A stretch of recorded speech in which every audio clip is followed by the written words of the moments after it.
It is my distinct honor to present the Chief Justice of the United States, the Honorable John G. Roberts, Jr., who will administer the presidential oath of office. Everyone, please stand.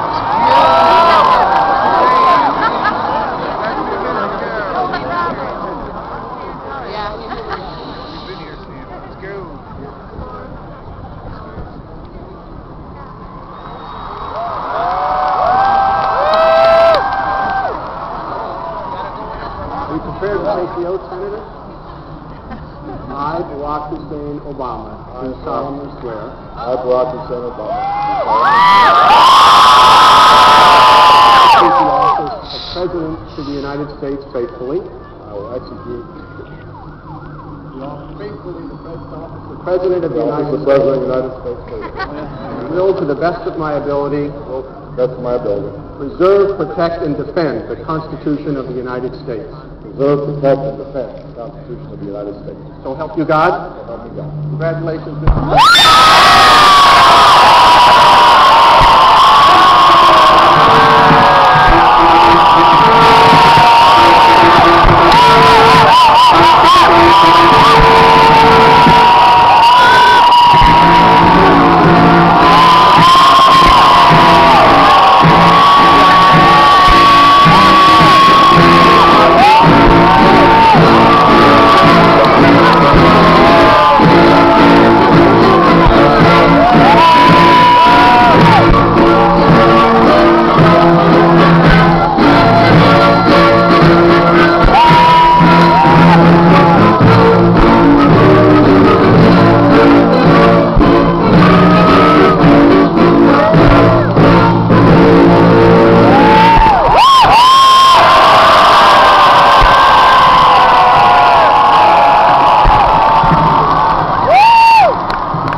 Present the 44th President of these United States, Barack Obama.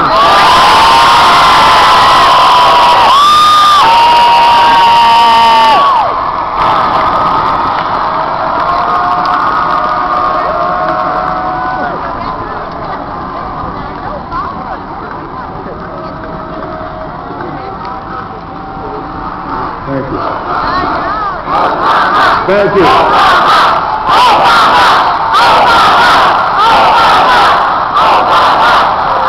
My fellow citizens, I stand here today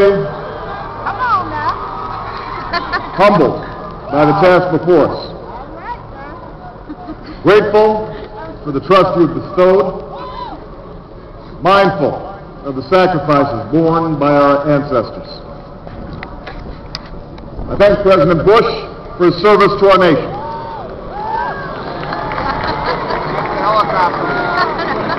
As well as the generosity and cooperation he has shown throughout this transition. 44 Americans have now taken the presidential oath. The words have been spoken during rising tides of prosperity and the still waters of peace. Yet, every so often, the oath is taken amidst gathering clouds and raging storms.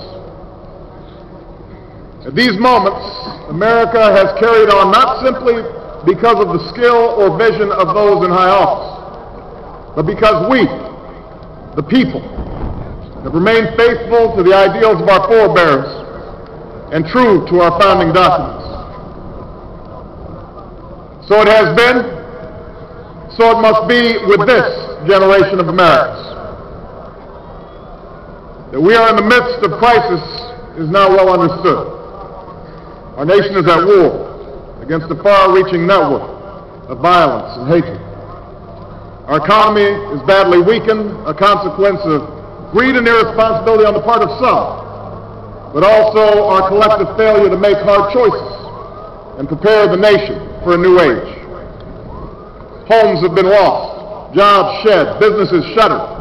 Our health care is too costly, our schools fail too many, and each day brings further evidence that the ways we use energy strengthen our adversaries and threaten our planet. These are the indicators of crisis, subject to data and statistics. Less measurable, but no less profound, is the sapping of confidence across our land. A nagging fear that America's decline is inevitable, that the next generation must lower its sights. Today, I say to you that the challenges we face are real. They are serious and they are many.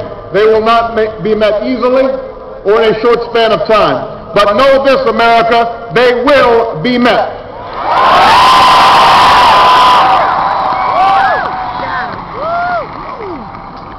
On this day, we gather because we have chosen hope over fear, unity of purpose over conflict and discord. On this day, we come to proclaim an end to the petty grievances and false promises, the recriminations and worn-out dogmas that for far too long have strangled our politics. We remain a young nation, but in the words of Scripture, the time has come to set aside childish things. The time has come to reaffirm our enduring spirit, to choose our better history, to carry forward that precious gift, that noble idea passed on from generation to generation, the God-given promise that all are equal, all are free, and all deserve a chance to pursue their full measure of happiness.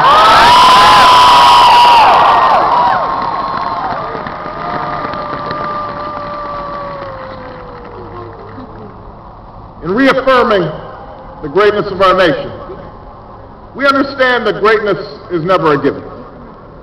It must be earned. Our journey has never been one of shortcuts or settling for less. It has not been the path for the faint-hearted, for those who prefer leisure over work or seek only the pleasures of riches and fame. Rather, it has been the risk-takers, the doers, the makers of things, some celebrated, but more often men and women obscure in their labor, who have carried us up the long, rugged path towards prosperity and freedom. For us, they packed up their few worldly possessions and traveled across oceans in search of a new life. For us, they toiled in sweatshops and settled the West, endured the lash of the whip, and plowed the hard earth. For us, they fought and died in places like Conflent and Gettysburg, Normandy, and Quai Sam. Time and again, these men and women struggled and sacrificed and worked till their hands were raw so that we might live a better life. They saw America as bigger than the sum of our individual ambitions, greater than all the differences of birth or wealth or faction. This is the journey we continue today. We remain the most prosperous, powerful nation on earth. Our workers are no less productive than when this crisis began. Our minds are no less inventive, our goods and services no less needed than they were last week or last month or last year. Our capacity remains undiminished. But our time of standing pat, of protecting narrow interests and putting off unpleasant decisions, that time has surely passed. Starting today, we must pick ourselves up, dust ourselves off, and begin again the work of remaking America.